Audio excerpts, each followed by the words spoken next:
ನಮಸ್ಕಾರ, ಶ್ರೀ ನ್ಯೂಸ್ಗೆ ಸ್ವಾಗತ. ನಾನು ಶ್ರೇಯಾ. ಇದೀಗ ಮುಖ್ಯಾಂಶಗಳು. ನಗರದ ವಿವಿಧೆಡೆ ಸಂಭ್ರಮದಿಂದ ಪವಿತ್ರ ರಂಜಾನ್ ಆಚರಣೆ.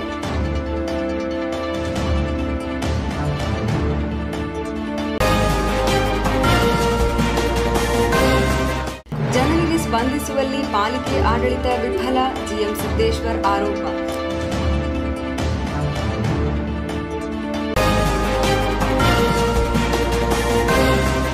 ರೈತರ ಸಂಪೂರ್ಣ ಸಾಲ ಮನ್ನಾ ಮಾಡಲು ರೈತ ಸಂಘ ಆಗ್ರಹ.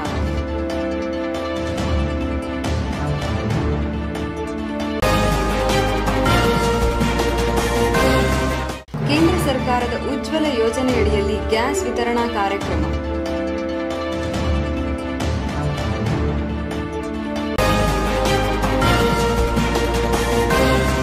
ಯುಪಿಎಸ್ಸಿ ಪರೀಕ್ಷೆಯಲ್ಲಿ ಉತ್ತೀರ್ಣರಾದ ಶ್ರೀಮತಿ ಮೇಘಶ್ರೀ ಅವರಿಗೆ ಅಭಿನಂದನಾ ಸಮಾರಂಭ.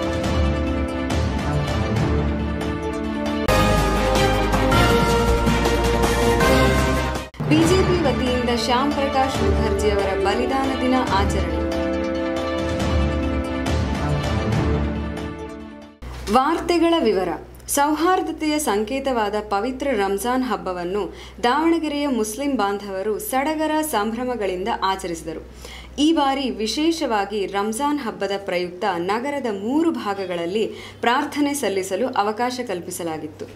ಪಿಬಿ ರಸ್ತೆಯ ಹಳೆ ಈದ್ಗಾ ಮೈದಾನ, ಮಾಗನಹಳ್ಳಿ ರಸ್ತೆಯ ರಜಾವುಲ್ಲಾ ಮುಸ್ತಾಫ್ ನಗರದಲ್ಲಿರುವ ಹೊಸ ಈದ್ಗಾ ಮೈದಾನದಲ್ಲಿ ಹಾಗೂ ಕೈಗಾರಿಕಾ ಪ್ರದೇಶದಲ್ಲಿರುವ ಖಲಂದರಿಯು ಈದ್ಗಾ ಮೈದಾನದಲ್ಲಿ ಮುಸ್ಲಿಂ ಬಾಂಧವರು ಪ್ರಾರ್ಥನೆ ಸಲ್ಲಿಸಿ ಪರಸ್ಪರ ಶುಭಾಶಯ ಕೋರಿದರು. ಸಹನೆ ಮತ್ತು ತ್ಯಾಗವನ್ನು ಪಾಲಿಸುವ ಉಪವಾಸ ಸಂದೇಶ ಪವಿತ್ರವಾದ ರಂಜಾನ್ ಹಬ್ಬದ ಸಂತೋಷದ ವಾತಾವರಣ ಕಲ್ಪಿಸಿತ್ತು. ಕಳೆದ 1 ತಿಂಗಳಿನಿಂದ ಉಪವಾಸ ಆಚರಿಸಿ ಅಲ್ಲಾಹನ ಕೃಪೆಗೆ ಪಾತ್ರರಾಗಿರುವ ಸಮಾಜ ಬಾಂಧವರು ಹೊಸ ಬಟ್ಟೆ ಧರಿಸಿ ಪರಸ್ಪರರಿಗೆ ಶುಭಾಶಯ ಕೋರಿದ್ದು ಎಲ್ಲೆಡೆ ಕಂಡುಬಂದಿತ್ತು.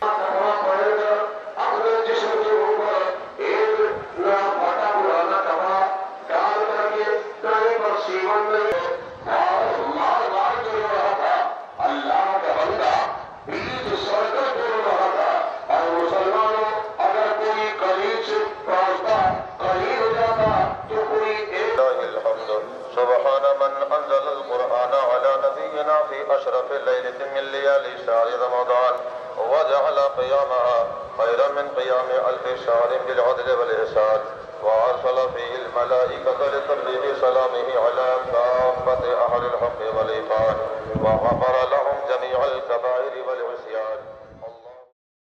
ರಂಜಾನ್ ಮಾಸ ಸತ್ಯ, ವಿಶ್ವಾಸಕ್ಕೆ, ಪುಣ್ಯಗಳನ್ನು ಶೇಖರಿಸಲು ಹಾಗೂ ಅಲ್ಲಾಹನ ಕೃಪೆಗೆ ಪಾತ್ರರಾಗಲು ಸೂಕ್ತ ಮಾಸ ಎನ್ನಲಾಗುತ್ತದೆ. ರಂಜಾನ್ ತಿಂಗಳಲ್ಲಿ ಅಧಿಕ ಪುಣ್ಯ ಲಭ್ಯವಾಗುತ್ತದೆ ಎಂಬ ಹಿನ್ನೆಲೆಯಲ್ಲಿ ಮುಸ್ಲಿಂ ಬಾಂಧವರು ಶ್ರದ್ಧಾ ಭಕ್ತಿಯ ಆಚರಣೆಯಲ್ಲಿ ತೊಡಗುತ್ತಾರೆ. ಮಕ್ಕಳಾದಿಯಾಗಿ ಸರ್ವರೂ ಉಪವಾಸ ಕೈಗೊಳ್ಳುವ ಪದ್ಧತಿ ಇದೆ. ಪ್ರೀತಿ, ಬಾಂಧವ್ಯ, ಶಾಂತಿಯ ಸಂದೇಶ ಸಾರುವ ಪ್ರತಿಯೊಬ್ಬರನ್ನು ಸಮಾನತೆಯಿಂದ ಕಾಣುವ ಸೌಹಾರ್ದತೆಯ ಹಬ್ಬವೇ ರಂಜಾನ್. ಉಪವಾಸ ನಮ್ಮಲ್ಲಿನ ದೋಷಗಳನ್ನು ಕಡಿತಗೊಳಿಸುತ್ತದೆ, ಅಹಂಕಾರ ಮತ್ತು ಸ್ವಾರ್ಥ ಕಡಿಮೆ ಮಾಡುತ್ತದೆ. ಆದ್ದರಿಂದ ರಂಜಾನ್ನಲ್ಲಿ ಅತ್ಯಂತ ಪವಿತ್ರವಾಗಿ ಉಪವಾಸ ಆಚರಿಸಲಾಗುತ್ತದೆ. ಒಟ್ಟಾರೆ ವಿಶ್ವಾಸ ಮತ್ತು ಆತ್ಮಾವಲೋಕದ ಪ್ರತೀಕ ಈ ರಂಜಾನ್ ಹಬ್ಬವಾಗಿದೆ. ಮಹಾನಗರ ಪಾಲಿಕೆಯಿಂದ ಕುಡಿಯುವ ನೀರಿನ ವ್ಯವಸ್ಥೆ ಹಾಗೂ ಹಂದಿಗಳನ್ನು ನಗರದಿಂದ ಓಡಿಸಲು ಸಾಧ್ಯವಾಗಿಲ್ಲವೆಂದು ಸಂಸದ ಜಿಎಂ ಸಿದ್ದೇಶ್ವರ್ ಅವರು ಅಸಮಾಧಾನ ವ್ಯಕ್ತಪಡಿಸಿದರು. ನಗರದ ಚಾಮರಾಜಪೇಟೆಯಲ್ಲಿ ರಸ್ತೆ ಕಾಮಗಾರಿಯ ಶಂಕುಸ್ಥಾಪನೆ ಉದ್ಘಾಟಿಸಲಾಯಿತು.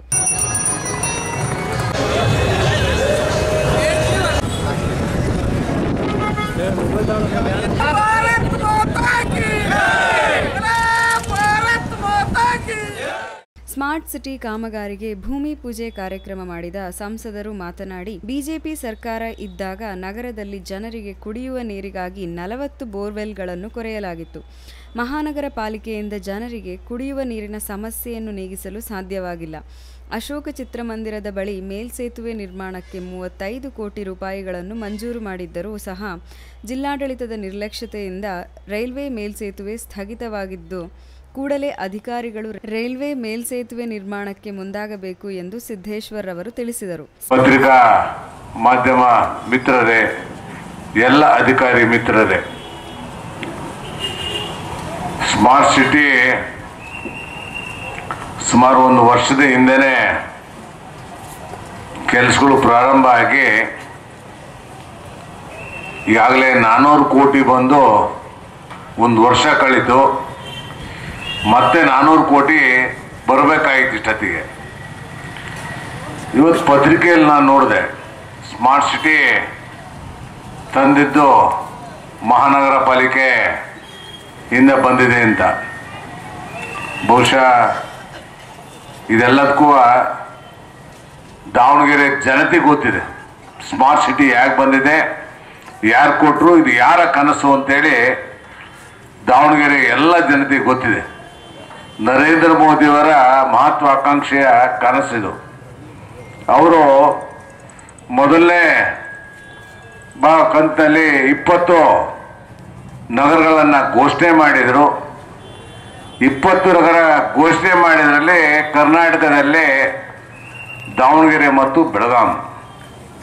ಇದರ ಸರ್ವೆನೂ ಕೂಡ ಸುಮಾರು 7-8 ತಿಂಗಳಿಂದ ಪತ್ರಿಕೆಯಲ್ಲಿ ಪ್ರಕಟವಾಗಿತ್ತು.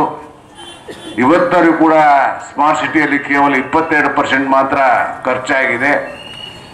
ಇನ್ನು 78% ಖರ್ಚು ಮಾಡಿಲ್ಲ. ಮತ್ತು ಇನ್ನೂ 400 ಕೋಟಿ ಬರೋದನ್ನು ನೆನೆಗುದಿ ಬಿದ್ದಿದೆ ಅಂತೇಳಿ. ಬಹುಶಃ ಕಾಂಗ್ರೆಸ್ ಸರ್ಕಾರ ಎಲ್ಲೆಲ್ಲಿದೆ, ಅವ್ರು ಏನೋ ಒಂದು ಏಜೆನ್ಸಿ ಕೊಟ್ಟಿದ್ರು, ಆ ಏಜೆನ್ಸಿನ ಅಪ್ರೂವ್ ಮಾಡೋದರಲ್ಲಿ ವಿಳಂಬ ಮಾಡಿ ಅವ್ರದೇ ಒಂದು ಬೈಲವನ್ನು ಮಾಡಿಕೊಂಡು ಈ ರೀತಿಯಾಗಿ ತಡವಾಗಿದ್ದರಿಂದ ಇವತ್ತು ಸ್ಮಾರ್ಟ್ ಸಿಟಿ ಈಗಾಗಲೇ ನಮ್ಮ ದಾವಣಗೆರೆ ನಗರದಲ್ಲಿ ಮುಕ್ಕಾಲು ಪಾಲು ಕೆಲಸ ಆಗಬೇಕಾಗಿದ್ದು ಕಾಲು ಭಾಗಕ್ಕೆ ಬಂದಿದೆ. ಬಹುಶಃ ಇದು ಸ್ಮಾರ್ಟ್ ಸಿಟಿ ಅಂತ ಹೇಳಿದರೆ ನರೇಂದ್ರ ಮೋದಿಯವರು ಎಲ್ಲ ರಸ್ತೆಗಳನ್ನು CC ರಸ್ತೆ ಮಾಡುವ ಮೂಲಕ ಮತ್ತು ಅಲ್ಲಿ ಕರೆಂಟ್ ಲೈನ್ ಇರ್ಬೋದು. ಸ್ಮಾರ್ಟ್ ಸಿಟಿ ಜಾರಿಗೆ ತಂದಿರುವವರು ಯಾರು ಎಂದು ಜನರಿಗೆ ಗೊತ್ತಿದೆ. ಮಹಾನಗರ ಪಾಲಿಕೆಯವರು ನಗರವನ್ನು ಸ್ಮಾರ್ಟ್ ಸಿಟಿ ಮಾಡಿದ್ದೇವೆ ಎಂದು ಹೇಳಿಕೊಳ್ಳುತ್ತಿದ್ದಾರೆ ಎಂದು ತಿಳಿಸಿದರು. ರೈತರ ಸಂಪೂರ್ಣ ಸಾಲ ಮನ್ನಾ ಹಾಗೂ ವಿವಿಧ ಬೇಡಿಕೆಗಳ ಈಡೇರಿಕೆಗಾಗಿ ಜಿಲ್ಲಾದ್ಯಂತ ಪ್ರತಿಭಟನೆ ನಡೆಸಲಾಗುವುದು ಎಂದು ರೈತ ಸಂಘದ ಅಧ್ಯಕ್ಷ ಹುಚ್ಚವ್ವನಹಳ್ಳಿ ಮಂಜುನಾಥ್ ಸರ್ಕಾರಕ್ಕೆ ಇಂದು ಎಚ್ಚರಿಕೆ ನೀಡಿದರು. ನಗರದ ಎಪಿಎಂಸಿ ರೈತ ಭವನದಲ್ಲಿಂದು ರಾಜ್ಯ ರೈತ ಸಂಘ ಹಾಗೂ ಹಸಿರು ಸೇನೆಯಿಂದ ಆಯೋಜಿಸಿದ್ದ ರೈತ ಸಂಘದ ಜಿಲ್ಲಾ ಸಮಿತಿ ಸಭೆಯನ್ನು ಉದ್ದೇಶಿಸಿ ಮಾತನಾಡಿದ ಅವರು, ಮುಂಗಾರು ಮಳೆ ಸಮರ್ಪಕವಾಗಿ ಬರುತ್ತಿಲ್ಲ, ಕೃಷಿ ಚಟುವಟಿಕೆ ಸ್ಥಗಿತವಾಗಿದೆ. ಕಳೆದ ವರ್ಷ ಬೆಳೆ ವಿಮೆ, ಬೆಳೆ ನಷ್ಟದ ಪರಿಹಾರ ಸರ್ಕಾರ ರೈತರಿಗೆ ಕೊಟ್ಟಿಲ್ಲದಿರುವುದು ವಿಷಾದಕರ ಸಂಗತಿ ಎಂದರು. ಇದೇ ವೇಳೆಯಲ್ಲಿ ಮಾತನಾಡಿದ ಅವರು, ಬ್ಯಾಂಕ್ ಅಧಿಕಾರಿಗಳು ರೈತರ ಟ್ರ್ಯಾಕ್ಟರ್ಗಳನ್ನು ಜಪ್ತಿ ಮಾಡುವುದು, ಬಲವಂತವಾಗಿ ರೈತರ ಸಾಲ ವಸೂಲಾತಿಯನ್ನು ಕೈಬಿಡಬೇಕು. ಈಗಾಗಲೇ ಹರಪನಹಳ್ಳಿ, ಜಗಳೂರು ತಾಲೂಕುಗಳಲ್ಲಿ ರೈತರ ಸಾಲ ಮನ್ನಾ ಮಾಡುವುದಕ್ಕಾಗಿ ಸಂಬಂಧಪಟ್ಟ ಅಧಿಕಾರಿಗಳಿಗೆ ಮನವಿ ಸಲ್ಲಿಸಲಾಗಿದೆ. ರಾಜ್ಯ ಸರ್ಕಾರ ರೈತರ ಸಾಲ ಮನ್ನಾ ಮಾಡುವುದಕ್ಕಾಗಿ 14 ಷರತ್ತುಗಳು ವಿಧಿಸಿದೆ. ಅವೈಜ್ಞಾನಿಕವಾದ ಆ ಷರತ್ತುಗಳನ್ನು ಕೂಡಲೇ ಕೈಬಿಡಬೇಕು ಮತ್ತು ರಾಜ್ಯ ಮತ್ತು ಕೇಂದ್ರ ಸರ್ಕಾರಗಳು ಒಟ್ಟುಗೂಡಿ ರೈತರ ಸಾಲವನ್ನು ಸಂಪೂರ್ಣವಾಗಿ ಮನ್ನಾ ಮಾಡಬೇಕು ಎಂದು ತಿಳಿಸಿದರು.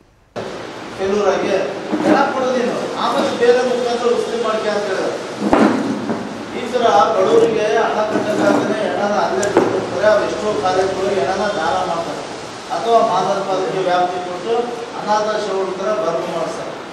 ಈ ಥರ ಹಲವಾರು ರಾಜ್ಯದಲ್ಲಿ ಹೇಳಿದ್ರೆ ಘಟನೆಗಳ ಆಧರಿಸಿ ಇವತ್ತು ಸರ್ಕಾರ ಇಂಥ ಒಂದು ಖಾಸಗಿ ಮಸೂದೆ ಮಂಡನೆಯನ್ನು ಮಾಡಿದ್ದಾರೆ. ಇದರಲ್ಲಿರ್ತಕ್ಕಂಥ ಲೋಪದೋಷಗಳನ್ನ ಚರ್ಚೆ ಮಾಡಿ ಸರಿ ಮಾಡಿಸೋದು ಬಿಟ್ಟು ವಿಧಾನಸೌಧದಲ್ಲಿ ಕೂತ್ಕೊಂಡು ರಾಜಕೀಯ ಉದ್ದೇಶಕ್ಕೋಸ್ಕರ ಎಲ್ಲ ಒಂದು 20,000 ಜನ ಒಂದು 15 ದಿವಸ ಹಿಂದ್ಗಡೆ ಡಾಕ್ಟರ್ಗಳು ಬೆಂಗಳೂರು ಎಲ್ಲ ನಗರದಲ್ಲೂ ಚಳವಳಿಯನ್ನು ಮಾಡಿದರು. ಅವರ ಸಿಂಪತಿಯನ್ನು ಗಿಟ್ಟಿಸ್ಕೋಬೇಕು ಅಂತೇಳಿ ಅವರು. ಬಿಜೆಪಿ ಮತ್ತು ಕಾಂಗ್ರೆಸ್ ಪಕ್ಷಕ್ಕೆ ಬಹಳಷ್ಟು ವ್ಯತ್ಯಾಸವಿದೆ. ಕೇವಲ ಅಲ್ಪಸಂಖ್ಯಾತರ ಓಲೈಕೆಗಾಗಿ ರಾಜಕಾರಣ ಮಾಡುತ್ತಿದ್ದಾರೆ. ನಾವು ಅಲ್ಪಸಂಖ್ಯಾತ ವ್ಯಕ್ತಿ ಡಾಕ್ಟರ್ APJ ಅಬ್ದುಲ್ ಕಲಾಂ ಅವರನ್ನು ಈ ದೇಶದ ರಾಷ್ಟ್ರಪತಿಯನ್ನಾಗಿ ಮಾಡಿದ್ದೇವೆ. ಹಾಗೆ ದಲಿತರಾದ ರಾಮನಾಥ್ ಕೋವಿಂದ್ ಅವರನ್ನು ಈ ದೇಶದ ರಾಷ್ಟ್ರಪತಿಯನ್ನಾಗಿ ಮಾಡುತ್ತೇವೆ ಎಂದು ಯಶವಂತರಾವ್ ಜಾಧವ್ ರವರು ರೇಣುಕಾ ಮಂದಿರದಲ್ಲಿಂದು ಗ್ಯಾಸ್ ವಿತರಣಾ ಕಾರ್ಯಕ್ರಮದಲ್ಲಿ ತಿಳಿಸಿದರು. ನಗರದ ರೇಣುಕಾ ಮಂದಿರದಲ್ಲಿಂದು ಉಜ್ವಲ ಯೋಜನೆಯಲ್ಲಿ ಫಲಾನುಭವಿಗಳಿಗಾಗಿ ಗ್ಯಾಸ್ ವಿತರಣಾ ಕಾರ್ಯಕ್ರಮವನ್ನು ಆಯೋಜಿಸಲಾಗಿತ್ತು. ಕಾರ್ಯಕ್ರಮವನ್ನು ಸಂಸದ GM ಸಿದ್ದೇಶ್ವರ್ ರವರು ಹಾಗೂ ಜಿಲ್ಲಾಧಿಕಾರಿ DS ರಮೇಶ್ ರವರು ಜ್ಯೋತಿ ಬೆಳಗಿಸುವುದರ ಮೂಲಕ ಕಾರ್ಯಕ್ರಮಕ್ಕೆ ಚಾಲನೆ ನೀಡಿದರು.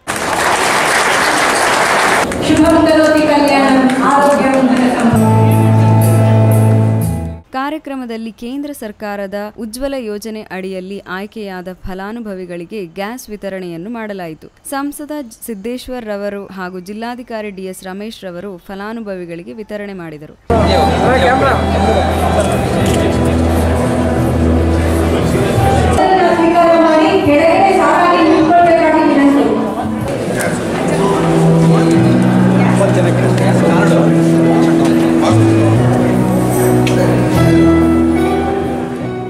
ಇದೇ ವೇಳೆಯಲ್ಲಿ ಮಾತನಾಡಿದ ಜಿಲ್ಲಾಧಿಕಾರಿ ಡಿಎಸ್ ರಮೇಶ್ ರವರು, ಬಹಳ ಹಿಂದಿನಿಂದಲೂ ಅಡುಗೆ ಮಾಡಲು ಒಲೆ ಮತ್ತು ಬೆಂಕಿಯನ್ನು ಉಪಯೋಗ ಮಾಡುತ್ತಿದ್ವಿ. ಆಗ ನಾವು ಎಲ್ಲದಕ್ಕೂ ಕಟ್ಟಿಗೆ ಮೇಲೆ ಡಿಪೆಂಡ್ ಆಗಿ ಇರುತ್ತಿದ್ವಿ. ಅಡುಗೆ ಮಾಡಲು ಸೌದೆಯನ್ನು ಕಡಿಯುವುದರಿಂದ ಪರಿಸರ ಮಾಲಿನ್ಯ ಉಂಟಾಗುವುದು ಎಂದು ಹೇಳಿದರು. ಏನು ಸರ್ಕಾರದ ಪ್ರಮುಖ ಯೋಜನೆಯಾಗಿರ್ತಕ್ಕಂಥ ಈ ಯೋಜನೆಯ ನಾವೇನು ಟ್ರೆಡಿಷನಲ್ ಆಗಿ ಭಾಳ ಹಿಂದಿನಿಂದಲೂ ಕೂಡ ಮನೆಯಲ್ಲಿ ಬೆಂಕಿಯನ್ನು ಹಚ್ಚಿಸಿ ಒಲೆಯಲ್ಲಿ ಅಡುಗೆಯನ್ನು ಮಾಡ್ತಾ ಇದ್ವಿ. ಮತ್ತು ಸ್ನಾನ ಮಾಡೋದಕ್ಕೆ ನೀರನ್ನು ಕೂಡ ಹಾಗೆಯೇ ಕಾಯಿಸ್ಕೊಳ್ತಾ ಇದ್ವಿ. ಬೇರೆ ಬೇರೆ ಎಲ್ಲ ವಿಧಕ್ಕೂ ಕೂಡ ನಾವು ಕಟ್ಟಿಗೆ ಮೇಲೆ ಡಿಪೆಂಡ್ ಆಗಿದ್ವಿ. ಬಹುಶಃ ಅದು ನಾವು ಹೇಳೋದಕ್ಕಿಂತ ಅದನ್ನು ಅನುಭವಿಸಿದಂಥವರಿಗೆ ಗೊತ್ತಿರ್ತದೆ. ವಿಶೇಷವಾಗಿ ಹೆಣ್ಣುಮಕ್ಕಳು ಆ ಅಡುಗೆ ಮನೆಯಲ್ಲಿ ಅದೇ ಒಂದು ಕೂಡಾಗಿರುತ್ತೆ, ಗಾಳಿ ಬೆಳಕು ಬರ್ತಾ ಇರೋದಿಲ್ಲ. ಅಲ್ಲಿ ಮತ್ತೆ ಒಲೆಯಲ್ಲಿ ಬೆಂಕಿಯನ್ನು ಹಚ್ಚಿ ಬರ್ತಕ್ಕಂಥ ಹೊಗೆಯಲ್ಲಿ. ಕಾರ್ಯಕ್ರಮದಲ್ಲಿ ಸಂಸದ ಜಿಎಂ ಸಿದ್ದೇಶ್ವರ್, ಜಿಲ್ಲಾಧ್ಯಕ್ಷ ಯಶವಂತರಾವ್ ಜಾಧವ್ ರವರು ಮತ್ತು ನಾಯಕರು ಮುಖಂಡರುಗಳು ಭಾಗವಹಿಸಿದ್ದರು. ನಾನೇನು ರ್ಯಾಂಕ್ ಸ್ಟೂಡೆಂಟ್ ಅಲ್ಲ, ಎಲ್ಲ ವಿದ್ಯಾರ್ಥಿಗಳಂತೆ ನಾನು ಕೂಡ ಸಾಮಾನ್ಯ ವಿದ್ಯಾರ್ಥಿ ಎಂದು ರಾಷ್ಟ್ರ ಮಟ್ಟದಲ್ಲಿ ಯುಪಿಎಸ್ಸಿ ಪರೀಕ್ಷೆಯಲ್ಲಿ 289ನೇ ರ್ಯಾಂಕ್ ಪಡೆದ ಶ್ರೀಮತಿ ಮೇಘಶ್ರೀ ವಿಕ್ರಮ್ ಸಿಂಹ ಅವರು ಕಾರ್ಯಕ್ರಮ ಉದ್ದೇಶಿಸಿ ಮಾತನಾಡಿದರು. ಆದಿಜಾಂಬವ ನಿವೃತ್ತ ನೌಕರರ ಕ್ಷೇಮಾಭಿವೃದ್ಧಿ ಸಂಘ ದಾವಣಗೆರೆ ಇವರು ನಗರದ ರೋಟರಿ ಬಾಲಭವನದಲ್ಲಿಂದು ಐಎಎಸ್ ಪರೀಕ್ಷೆಯಲ್ಲಿ ಉತ್ತೀರ್ಣರಾದ ಶ್ರೀಮತಿ ಮೇಘಶ್ರೀ ವಿಕ್ರಮ್ ಸಿಂಹ ಅವರಿಗೆ ಅಭಿನಂದನಾ ಸಮಾರಂಭವನ್ನು ಹಮ್ಮಿಕೊಂಡಿತ್ತು. ಕಾರ್ಯಕ್ರಮದಲ್ಲಿ ಮಾತನಾಡಿದ ನಿವೃತ್ತ ಪೊಲೀಸ್ ಅಧಿಕಾರಿ ರವಿ ನಾರಾಯಣ್, ದೇಶದ ರಾಜಕೀಯದಲ್ಲಿ ಜಾತಿಯನ್ನು ಮುಂದೆ ತಂದು ರಾಜಕಾರಣ ಮಾಡುತ್ತಿದ್ದಾರೆ. ಅಧಿಕಾರಿಗಳು ಯಾಕೆ ನಮ್ಮ ಸಮಾಜಕ್ಕೆ ಉಡುಗೊರೆಯನ್ನು ಕೊಡಬಾರದು ಎಂದು ಪ್ರಶ್ನೆ ಮಾಡಿದರು. ಬುದ್ಧಿವಂತಿಕೆಯಿಂದ ಜಾಣ್ಮೆಯಿಂದ ಈ ಹುದ್ದೆಗೆ ಆಯ್ಕೆ ಆಗಿರ್ಬೋದು. ಆದರೆ ಅದರ ಹಿನ್ನೆಲೆ ಏನಿದೆ, ಜಾತಿಯ ಒಂದು ಹಿನ್ನೆಲೆ ನೋಡ್ತಾ ಇದ್ವಿ. ರಾಷ್ಟ್ರಪತಿ ಆಯ್ಕೆ ಮಾಡ್ತಿದ್ದೀವಿ, ಅದರಲ್ಲಿ ಎಲ್ಲ ಕಡೆ ಏನ್ ಚರ್ಚೆ ಆಗ್ತದೆ ಅಂದ್ರೆ ಇವರು ದಲಿತರು ಅಂತ, ಇವರು ರಾಷ್ಟ್ರಪತಿಗೆ ಯೋಗ್ಯರು ಅಂತ ಎಲ್ಲಿ ಮಾತಾಡ್ತಾ ಇಲ್ಲ, ಇವರು ದಲಿತರು. ಆ ಕಾರಣಕ್ಕಾಗಿ ಅವ್ರನ್ನ ಆಯ್ಕೆ ಮಾಡ್ತಾರೆ. ಅದೇ ತರ ನಾವು ಯಾವುದೇ ಒಂದು ಹುದ್ದೆಗೆ ಆಯ್ಕೆ ಆದರೆ ನಮ್ಮ ಹಿನ್ನೆಲೆ ನಮ್ಮ ಜೊತೆಗೆ ಇರ್ತದೆ. ಕೆಲವರಿಗೆ ಜಾತಿ ಹೊರ ಆಗಿದ್ರೆ, ಕೆಲವರಿಗೆ ನಮ್ಮಂಥವ್ರಿಗೆ ಕಳಂಕನು, ಶಾಪನು, ಕಳಂಕನು. ಎಲ್ಲೋದ್ರೆ ನಾವು ಏನು ಈ ಹುದ್ದೆ ನಮ್ಮ ರಿಸರ್ವೇಶನ್ ಅಲ್ಲಿ ಬಂದಿದ್ದಾನೆ, ಎಲ್ಲರೂ ಬರ್ತಾ ಇಲ್ಲ. ಆ ತರ ಒಂದು ಭಾವನೆ ಎಲ್ಲರಲ್ಲಿ ಇದೆ. ಕಾರ್ಯಕ್ರಮದಲ್ಲಿ ಶ್ರೀಮತಿ ಮೇಘಶ್ರೀ ವಿಕ್ರಮ್ ಸಿಂಹ ಅವರನ್ನು ಅಭಿನಂದಿಸಿ ಗೌರವಿಸಲಾಯಿತು.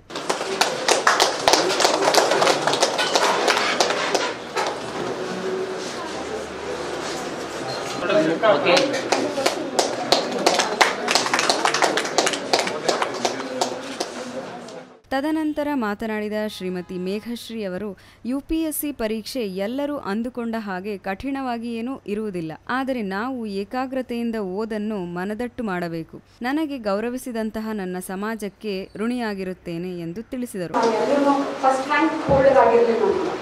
ಬಟ್ ಒಬ್ಬ ಸಾಮಾನ್ಯ ಅಭ್ಯರ್ಥಿ ಎಲ್ಲ ಕಡೆ ನಾನು ಪರಿಶ್ರಮ ಹಾಕಿಬಿಟ್ಟು ನಾನು ಓದ್ಕೋತಾ ಇದ್ದೆ ಅಷ್ಟೇ. UPSC-ನಲ್ಲಿಯೂ ಕೂಡ ಫಸ್ಟ್ ಕ್ಲಾಸ್ ಇರಬೇಕು ಅಂತ ಅವ್ರಿಗೆ ಇರಲ್ಲ. ನಿಮಗೆ ಒಂದು ಪದವೀಧರ ಆಗಿರಬೇಕು ಅಷ್ಟೇ. ನೀನು ಜಸ್ಟ್ ಪಾಸ್ ಆಗಿದ್ರು ಪರವಾಗಿಲ್ಲ, ನೀವು ಎಕ್ಸಾಮ್ ಬರೆಯೋದಕ್ಕೆ ಯೋಗ್ಯ ಅಂತಾನೆ ಅವ್ರು ಹೇಳೋದು. ಹಾಗಾಗಿ ನೀವು ಯಾರು ನಿಮಗೆ ಆಗಲ್ಲ ಅಂತ ಯಾರನ್ನು ನೀವು ನಿರ್ಲಕ್ಷ್ಯ ಮಾಡಬೇಡಿ, ಎಲ್ಲರೂ ನೀವು ಪ್ರೋತ್ಸಾಹ ಮಾಡಿ.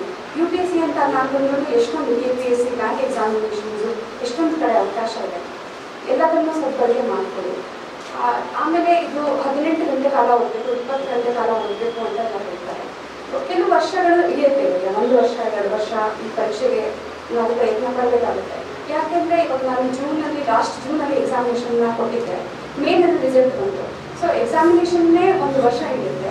ಅದಕ್ಕಿಂತ ಹಿಂದೆ 1 ವರ್ಷ ನಾವು ಸತತವಾಗಿ ಪ್ರಯತ್ನ ಪಡಬೇಕಾಗುತ್ತೆ. ಹಾಗಾಗಿ 1-2 ವರ್ಷನೂ ನಾವು ಇದಕ್ಕಂತಾನೆ ಮೀಸಲಿಡಬೇಕಾಗುತ್ತೆ. ಅದ್ರ ಜೊತೆಗೆ ನಮ್ದು ಏನು ಪರ್ಸನಲ್ ಇದೆ ಅದನ್ನ ನಾವು ನೋಡ್ಕೋಬಹುದು. ಕೆಲವೊಬ್ರು ಎಲ್ಲ ಕೆಲಸ ಮಾಡ್ಕೊಂಡು ಕೂಡ ಇದನ್ನ ಮಾಡಿದ್ದಾರೆ. ಎಸ್ಪೆಷಲಿ ಇದಕ್ಕೋಸ್ಕರನೇ ಕೂತು ಓದ್ಬೇಕು ನಾವು ಅನ್ನೋಂಥ ಏನೂ ನೆಸೆಸಿಟಿ ಇಲ್ಲ. 1 ವರ್ಷ 1.5 ವರ್ಷ ನಾವು ಪರಿಶ್ರಮ ಪಟ್ಟರೆ ಮಾಡಲಿಕ್ಕೆ ಇದು ಸಾಧ್ಯ ಆಗುತ್ತೆ. ಆಮೇಲೆ IAS ಓದಬೇಕು ಅಂತಂದರೆ ತುಂಬ ನಾಲೆಡ್ಜ್ ಇರಬೇಕು, ಏನೇನೋ ಓದ್ಕೋಬೇಕು, ದೊಡ್ಡ ದಪ್ಪ ಪುಸ್ತಕ ಓದ್ಕೋಬೇಕು ಅನ್ನೋದನ್ನ ನಮ್ಮ ಅಂದ್ಕೊಂಡಿರ್ತೀವಿ. ಬಟ್ ಇಲ್ಲಿ ಪರೀಕ್ಷೆಗೆ ಬೇಕಾಗಿರೋದು ನಮಗೆ 6ನೇ ಕ್ಲಾಸಿಂದ 2nd PUCವರೆಗೂ ನಾವು ಏನು ಓದಿರ್ತೇವೆ ಅದನ್ನೇ ನಾವು ಒಂದು ಸ್ವಲ್ಪ ಎಕ್ಸ್ಪರ್ಟ್ ಥರ ಬರೆಯುವಂಥ ನಮಗೆ ಕೆಪಾಸಿಟಿ ಬಂತು ಅಂತಂದರೆ ಅಷ್ಟು ಸಾಕಾಗುತ್ತೆ. ಅದ್ರ ಜೊತೆಗೆ ನಮ್ಮ ಸುತ್ತಮುತ್ತ ಏನು ನಡೀತಾ ಇದೆ, ನಮ್ಮ ರಾಜ್ಯದಲ್ಲಿ ಏನು ನಡೀತಾ ಇದೆ, ನಮ್ಮ ದೇಶದಲ್ಲಿ ಏನು ನಡೀತಾ ಇದೆ ಮತ್ತು ಅಂತಾರಾಷ್ಟ್ರೀಯ ಮಟ್ಟದಲ್ಲಿ ಏನು ನಡೀತಾ ಇದೆ, ಹೊಸದಾಗಿ ಏನಾದರೂ ಬರ್ತಾ ಇದೆಯಾ, ಹೊಸದಾಗಿ ಕಾನೂನುಗಳು ಬರ್ತಾ ಇದೆಯಾ ಅಥವಾ ಹಳೆ ಕಾನೂನಿಂದ ನಮ್ಗೆ ಏನಾದರೂ ತೊಂದರೆ ಆಗ್ತಾ ಇದೆಯಾ, ಅದೆಲ್ಲ ನಮ್ಮ ಸುದ್ದಿನಲ್ಲಿ ಇರುತ್ತೆ. ಅದನ್ನ ನಾವು ತಿಳ್ಕೋಬೇಕು. ತಿಳ್ಕೊಂಡ್ಬಿಟ್ಟು ಅದನ್ನ ಒಂದು ಅರ್ಥ ಮಾಡಿಕೊಂಡು ಬರೆಯುವಂಥ ಒಂದು ಕೆಪಾಸಿಟಿನ ಬೆಳೆಸ್ಕೋಬೇಕು. ಇದಕ್ಕೆ ಸೂಕ್ತವಾದ ಒಂದು ಮಾರ್ಗದರ್ಶನ ಬೇಕಾಗುತ್ತೆ. ಆಲ್ರೆಡಿ ಸಕ್ಸಸ್ಫುಲ್ ಕ್ಯಾಂಡಿಡೇಟ್ಸ್ ಆಗಿರ್ಬೋದು ಅಥವಾ ಕೆಲವು ಸಂಸ್ಥೆಗಳು ಯಾವ್ಯಾವುದು ಒಳ್ಳೆ ಕೆಲಸ ಮಾಡ್ತಾರೆ. ಅಂದರೆ ನಾವು ಕೋಚಿಂಗ್ ಸೆಂಟರ್ಗೆ ಹೋಗಬೇಕು ಅಂತ ಹೇಳ್ತಾರಲ್ಲ, ಇವಾಗ ಬೆಂಗಳೂರಲ್ಲಿ ಪ್ರೀ ಎಕ್ಸಾಮಿನೇಷನ್. ಈ ಕಾರ್ಯಕ್ರಮದಲ್ಲಿ ಮಹಿಳೆಯರ ಗೈರು ಎದ್ದು ಕಾಣುತ್ತಿತ್ತು. ಸಮಾರಂಭದಲ್ಲಿ ಮೇಘಶ್ರೀ ತಂದೆ ತಾಯಿ ಮತ್ತು ಅವರ ಪತಿ ವೇದಿಕೆ ಮೇಲೆ ಉಪಸ್ಥಿತರಿದ್ದರು. ದೇಶ ಸೇವೆಗಾಗಿ ಮನೆ ಮಠಗಳನ್ನು ತೊರೆದು ಯಾವುದೇ ಪ್ರತಿಫಲಾಪೇಕ್ಷೆ ಇಲ್ಲದೆ ಕಾರ್ಯನಿರ್ವಹಿಸುವ ಲಕ್ಷಾಂತರ RSS ಕಾರ್ಯಕರ್ತರನ್ನ ಕಾಂಗ್ರೆಸ್ ಪಕ್ಷ ಭಯೋತ್ಪಾದಕರಿಗಿಂತಲೂ ಭಯವಾಗಿ ಬಿಂಬಿಸುತ್ತದೆ ಎಂದು ಸಂಸದ GM ಸಿದ್ದೇಶ್ವರ್ ಅವರು ಕಾಂಗ್ರೆಸ್ ವಿರುದ್ಧ ಹರಿಹಾಯ್ದರು. ನಗರದ ಜಿಲ್ಲಾ ಬಿಜೆಪಿ ಕಚೇರಿಯಲ್ಲಿಂದು ಜನಸಂಘದ ಸ್ಥಾಪಕರಲ್ಲಿ ಒಬ್ಬರಾದ ಶ್ರೀ ಶ್ಯಾಮ್ ಪ್ರಕಾಶ್ ಮುಖರ್ಜಿಯವರ ಬಲಿದಾನ ದಿವಸ ಮತ್ತು ತುರ್ತು ಪರಿಸ್ಥಿತಿಯ ಕರಾಳ ದಿನ ಕಾರ್ಯಕ್ರಮವನ್ನು ಆಯೋಜಿಸಲಾಗಿತ್ತು. ಕಾರ್ಯಕ್ರಮದಲ್ಲಿ ಮಾತನಾಡಿದ ಸಂಸದ GM ಸಿದ್ದೇಶ್ವರ್ ಅವರು ದೇಶದಲ್ಲಿ ಭೂಕಂಪ, ಸುನಾಮಿಯಂತಹ ವಿಕೋಪಗಳು ಸಂಭವಿಸಿದಾಗ ಜನರ ನೆರವಿಗೆ ಮೊದಲು ಧಾವಿಸುವವರೇ RSS ಕಾರ್ಯಕರ್ತರು. ದೇಶದ ಅಭಿವೃದ್ಧಿಗೆ ಮತ್ತು ರಕ್ಷಣೆಗೆ ತಮ್ಮ ಮನೆ ಮಠಗಳನ್ನು ಬಿಟ್ಟು ಬ್ರಹ್ಮಚರ್ಯವನ್ನು ಸ್ವೀಕರಿಸಿ ಲಕ್ಷಾಂತರ ಜನ ಸ್ವಯಂ ಸೇವಕರು ದೇಶಕ್ಕಾಗಿ ತಮ್ಮ ಬದುಕನ್ನೇ ಮುಡುಪಿಟ್ಟಿದ್ದಾರೆ. ಇಂತಹವರನ್ನು ಕಾಂಗ್ರೆಸ್ ಪಕ್ಷ ರಕ್ತಸಿಕ್ತ ಭಯೋತ್ಪಾದಕರಿಗಿಂತಲೂ ಭಯಾನಕವಾಗಿ ಬಿಂಬಿಸುತ್ತಿದೆ ಎಂದು ಲೇವಡಿ ಮಾಡಿದ ಸಂಸದರು ಇಂತಹ ಸಂಘಟನೆ ಹುಟ್ಟುಹಾಕಿದ ಶ್ಯಾಮ್ ಪ್ರಕಾಶ್ ಮುಖರ್ಜಿ ಅವರು ಈ ದೇಶದ ಅಭಿವೃದ್ಧಿಯ ಮುಂದಾಲೋಚನೆಯಿಂದ ಹೋರಾಟ ಮಾಡಿದರು. ಈ ಸಂಘಟನೆ ಬೃಹದಾಕಾರವಾಗಿ ಬೆಳೆದಿದೆ. 1975ರಲ್ಲಿ ಇಂದಿರಾ ಗಾಂಧಿಯವರು ತುರ್ತು ಪರಿಸ್ಥಿತಿಯನ್ನು ಹೇರಿದಾಗ ಸರ್ವಾಧಿಕಾರದ ವಿರುದ್ಧ ಹೋರಾಟ ಆರಂಭಿಸಿ ಜನರ ಸಮಸ್ಯೆಗಳಿಗೆ ನೆರವಾದರು. ಇಂತಹ ಜನಸಂಘದಿಂದ ಇಂದು ಬಿಜೆಪಿ ಪಕ್ಷ ನೇರವಾಗಿ ಅಧಿಕಾರ ಹಿಡಿಯಲು ಸಾಧ್ಯವಾಗಿದೆ. ಸಾಮಾನ್ಯ ವ್ಯಕ್ತಿಯೊಬ್ಬ ಈ ದೇಶದ ಪ್ರಧಾನಮಂತ್ರಿಯಾಗಿ ಇಂದು ವಿಶ್ವಕ್ಕೆ ಭಾರತ ಶಕ್ತಿಯನ್ನು ತೋರಿಸಿದ್ದಾರೆ. ಒಂದು ದಿನವೂ ರಜೆ ತೆಗೆದುಕೊಳ್ಳದೆ ದಿನವೊಂದಕ್ಕೆ 16ರಿಂದ 18 ಗಂಟೆ ಪ್ರಧಾನಮಂತ್ರಿ ನರೇಂದ್ರ ಮೋದಿಯವರು ಕಾರ್ಯನಿರ್ವಹಿಸುತ್ತಿದ್ದಾರೆ. ಇದೇ ರೀತಿ ಮೋದಿಜಿಯವರ ನೇತೃತ್ವದಲ್ಲಿ ರಾಮರಾಜ್ಯ ಮುಂದುವರೆಯಲಿ ಎಂದು ಅವರು ತಿಳಿಸಿದರು. ಇದೇ ವೇಳೆಯಲ್ಲಿ ತುರ್ತು ಪರಿಸ್ಥಿತಿ ಸರ್ವಾಧಿಕಾರದ ವಿರುದ್ಧ ಹೋರಾಟ ಮಾಡಿದ ಹೋರಾಟಗಾರರಿಗೆ ಸನ್ಮಾನಿಸಿ ಗೌರವಿಸಲಾಯಿತು.